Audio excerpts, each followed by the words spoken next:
السلام علیکم۔ آج سے 30 سال پہلے میرے والد صاحب ایک نیک سفر پر میرپور خاص گئے۔ وہاں ایک ریٹائرڈ ڈی ایس پی سے ملاقات ہوئی۔ باتوں ہی باتوں میں انہوں نے اپنے والد صاحب کا ایک آزمودہ نسخہ بتایا جو وہ شوگر کے لیے خود بھی استعمال کرتے تھے۔ ان کے والد صاحب کو کبھی کسی نے شوگر کی دوائی لیتے نہیں دیکھا تھا۔ وہ یہی آسان نسخہ استعمال کرتے تھے۔ وہ نسخہ کیا ہے؟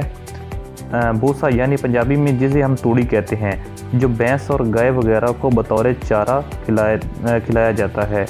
ایک چٹکی بھر لے کر مٹی کے برتن میں تھوڑا پانی ڈال کر رات کو بھگو دیں اور صبح چھان کر نہار منہ پی لیں۔ ایک ہفتے کے بعد شوگر ٹیسٹ کروائیں، انشاءاللہ بہت فائدہ ہوگا۔ بہت ہی لاجواب نسخہ ہے۔ والد صاحب نے جس کسی کو بھی بتایا ہے اس نے اس سے فائدہ اٹھایا ہے۔ ایک عزیزہ کے بچے کو 500 تک شوگر تھی، اس کو بھی یہی نسخہ استعمال کروایا۔ اس کی شوگر چند دنوں میں کم ہو کر 250 تک رہ گئی۔ امید کرتا ہوں آپ کو ہماری یہ چھوٹی سی ویڈیو پسند آئی ہوگی۔ اگر پسند آئی تو برائے مہربانی ہمارا چینل پی کے دیسی عربی کو سبسکرائب کرنا نہ بھولیے گا اور ہماری ویڈیو پر ایک چھوٹا سا لائک ضرور کیجیے۔ Thank you for watching. اللہ حافظ۔